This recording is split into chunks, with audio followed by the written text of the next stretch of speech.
This video was brought to you by Ground News. Only a couple of months ago, it looked like Trump and Netanyahu were best buds.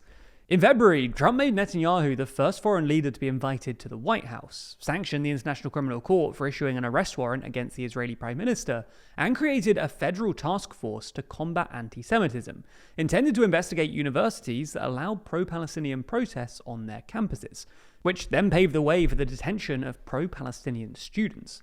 Then in March, Trump blamed Hamas when the ceasefire collapsed, launched massive airstrikes against the Houthis in Yemen, and endorsed Netanyahu's plan to expel Palestinians from Gaza, even offering for the US to take control of the Strip post-war. Today, however, the two just don't look so friendly.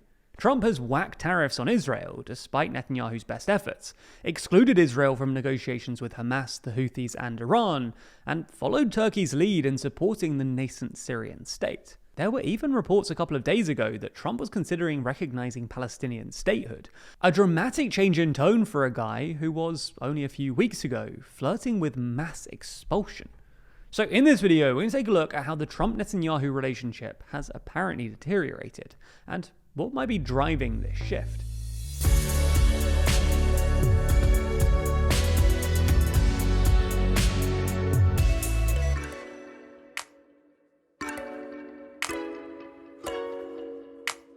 If you're a TLDR fan and want to support the channel, then consider picking up a copy of our magazine. Too Long helps to fund all of our journalism and allows us to make free videos on YouTube like this one. You can learn more and buy a copy by clicking a link in the description. So let's get straight into it. We first got a hint that the Trump-Netanyahu relationship might be on the rocks on April 2nd, otherwise known as Liberation Day, when Trump whacked a 17% universal tariff on Israel, despite the fact that Netanyahu had made a show of eliminating all remaining tariffs on US imports only a day earlier. This prompted Netanyahu to make a hurried trip to Washington a few days later in an attempt to get the tariffs reduced. But not only did the tariffs stay in place, but the press conference afterwards was a bit of a disaster for Netanyahu. Trump started off by telling Netanyahu that he should be grateful for the $4 billion in aid that Israel gets from the US every year, saying, quote, "That's a lot. Congratulations, by the way." Trump then insisted that he was serious about doing a deal with Iran, much to Netanyahu's chagrin, saying that we are having direct talks with Iran. We had just a lot of good talks on a lot of things. For context, for the past few weeks, Trump and his team have been negotiating to get a new nuclear deal with Iran, which would presumably involve Iran halting its nuclear weapons program, but not its civilian nuclear program, in exchange for sanctions relief. Now, the Israeli government doesn't want this deal to happen, and has apparently been trying to push America into direct strikes on Iran's nuclear facilities instead. But Trump has so far resisted this idea, and reportedly sacked his national security advisor, Mike Walls, for being too enthusiastic about the idea of direct strikes on Iran. Finally, in that same press conference, Trump also appeared to chide Netanyahu for Israel's recent incursions into Syria, which threatened to destabilize the nascent Syrian state, and has caused a fair bit of tension with Turkey, which is Syria's main backer. After Netanyahu mentioned Syria, Trump stepped in to say that he had great relations with the Turkish President Erdogan, calling him tough and very smart. Trump then insisted that he'd be able to solve any problems, but then turned to Netanyahu and said, quote, "As long as you're reasonable, you have to be reasonable." Then, in early May, Trump agreed a deal with the Houthis. And this was a bit of a surprise. After all, when Trump announced in April that he'd be launching airstrikes against the Houthis, most people didn't think that he'd achieve anything. Given that, well, the Houthis have survived numerous bombing campaigns over the past few years. However, in May, Trump announced that the Houthis had suddenly agreed to stop attacking commercial traffic moving through the Red Sea, and implied that this was because the US had essentially bombed them into submission. However, according to a piece published by the New York Times earlier this week, this isn't what happened.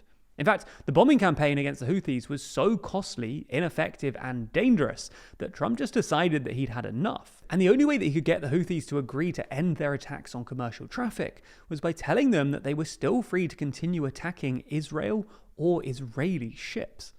Then on Monday, the US unilaterally negotiated the release of Idan Alexander, the last American hostage held by Hamas in Gaza, again without Israel's involvement.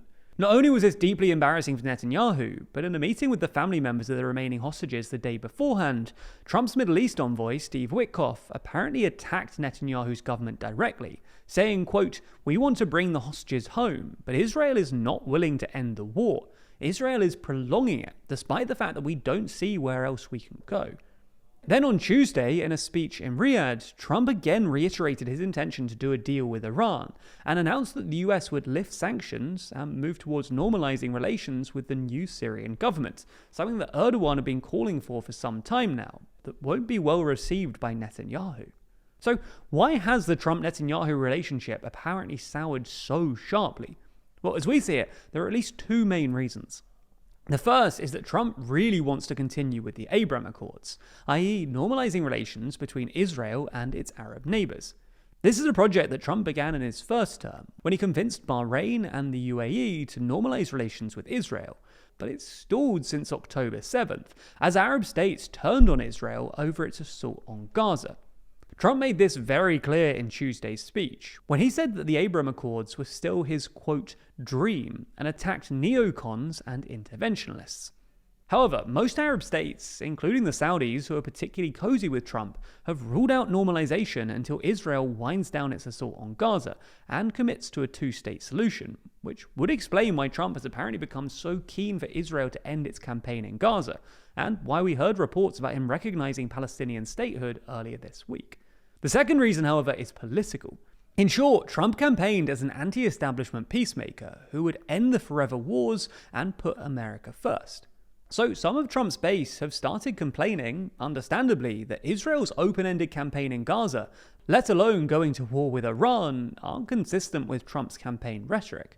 In the same way that Trump has recently U-turned on his more unpopular economic policies, Trump might feel under pressure to ditch his less popular foreign policy positions too, in an attempt to boost his flagging poll numbers.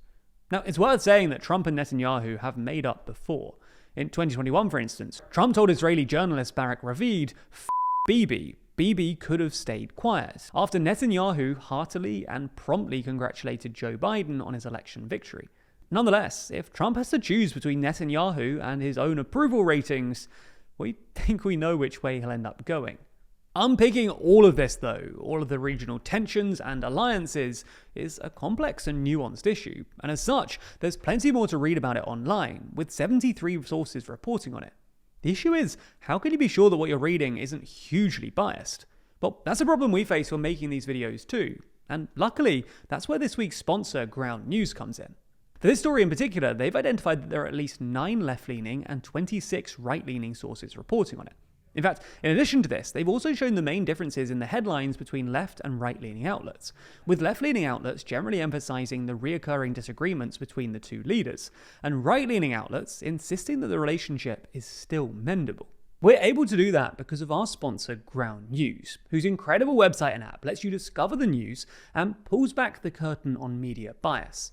That's because every story comes with a quick visual breakdown of the political bias, factuality, and ownership of the source's reporting, all backed by ratings from 3 independent news monitoring organizations. But one of the best parts of the app is their blind spot feed.